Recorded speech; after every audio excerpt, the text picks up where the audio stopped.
এই চাচাটার কাছ থেকে প্রায় সময় চাদর কিনে থাকি। ছোট্ট একটি দোকান, এই দোকানটি হচ্ছে আলবালাদে ছোট্ট একটি দোকান, দেখতেই পাচ্ছেন। তো এখান থেকে আমরা প্রায় সময় চাদর কিনি, আমি, আমার হাজবেন্ড, তার ফ্রেন্ড সার্কেল। সব সময় তো বড় বড় মল থেকে সবকিছু কেনা হয় বা সবাই কিনে, তো মাঝে মাঝে ছোট্ট দোকানগুলো থেকেও কেনা দরকার। তাছাড়া চাদর গুলো অনেক ভালো, অনেক বড় বড় মিটার সিস্টেমে বিক্রি করে। আমার ভীষণ ভালো লাগে। পরিশ্রম করে খাওয়া মানুষগুলোকে দেখলে ভালো লাগে। দেখেছেন তার বয়স কিন্তু কম না, তারপরে সে পরিশ্রম করে খাচ্ছে। আর ওইখানে এমন না যে ইনকাম আসে না, মাশাআল্লাহ একটা ছোট দোকান থেকে উনি অনেক টাকা আর্ন করে, কারণ অনেক মানুষই দেখে এখান থেকে চাদর কিনে। সবসময় মানুষ বড় বড় মল থেকে নিবে এমন কোনো কথা নেই, মাঝে মাঝে এসব জায়গা থেকেও ক্রয় করা দরকার। তো আমি প্রায় 4টার মতো নিয়েছি, এর আগেও 2টা নিয়েছিলাম। এগুলো সব এখানে ইউজ করার জন্য নিয়েছি, শুধু একটা ঘরের জন্য রেখে দিয়েছি, কারণ আমি যেহেতু এখানে 1-1.5 বছর থাকি, প্রত্যেকটা জিনিসই আমার লাগে এখানে। ছোট্ট একটা সংসার করে এখানে হাজবেন্ডকে নিয়ে, তো যেটা যেটা লাগে টুকটাক কিনি, কারণ প্রচুর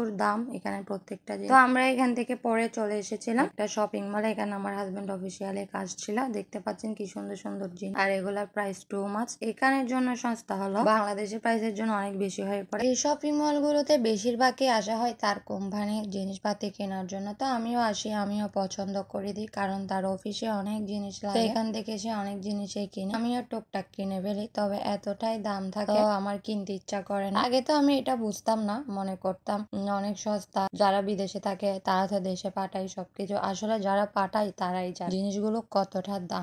তো আমার হাজবেন্ডও কিন্তু এরকম টুকটাক জিনিস বেশিরভাগ পাঠায়, তবে এখন থেকে আমি আমার হাজবেন্ডকে নিষেধ করে দিয়েছি এই ধরনের কাজকর্মগুলো না করার জন্য। অনেক দেশে পাঠিয়েছে, অনেক জিনিস সবাইকে দিয়েছে, এখন এগুলো স্টপ করে দিতে বলেছি। আমার একটাই শখ, সেটা আমি একটু জামা কাপড় কিনতে পছন্দ করি, তবে ওইটাও আমি কমিয়ে ফেলবো, কারণ আমার এত জামা কাপড় আমি নিজেই পরতে পারি না, পরার সময়ও পাই না। আমি ওইটাও একটা অপচয় করি। অনেক বেশিরভাগই আমি জামা কাপড় কিনি। আবার আমার হাজবেন্ডেরও একটা শৌখিনতা রয়েছে, সে আমাকে সবসময় কাপড় চোপড় জুয়েলারি এগুলো কিনে দিতে স্বাচ্ছন্দ্য বোধ করে। আমাকে কিনে দেয় এটা বললেও ভুল, সে কিন্তু আমার সাথে সাথে সবাইকে গিফট করে। আমি এখন থেকে বলেছি আমি নিজেও কম কিনবো, আর বিদেশ থেকে দেশে এত এত জিনিস পাঠানোর কোনো প্রয়োজন নেই, কারণ আজকে এত বছর বিদেশ করছে, অনেক জিনিসপত্র অনেক কিছু পাঠিয়েছে, এমন কোনো মানুষ নেই যে যাদেরকে দেওয়া হয়নি। ওইটা আমরা খুশি মন থেকে আমার হাজবেন্ড দিয়েছে, যতটুকু তার ইনকাম ছিল করেছে। একটা মানুষ সবসময় তো বিদেশ করতে পারে না। তো আমি এখন থেকে বলছি একটু সেভ করার জন্য, শেষ যা করার সব করে ফেলেছে, এখন থেকে সব স্টপ। এখন থেকে নিজের জন্যই ভাবতে হবে। নিজের জন্য ভাবাটাও অনেক দরকার,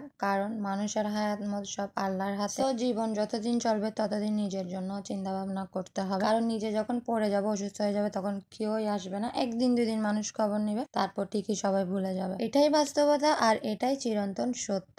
কেউ মানুক বা না মানুক, এটাই সত্যি। কেউ কারোর জন্য কখনো বসে থাকবে না, সবাই সবার লাইফ করবে, এটাই স্বাভাবিক। সবাই ভালো থাকবেন, সুস্থ থাকবেন। আসসালামু আলাইকুম, আল্লাহ হাফেজ।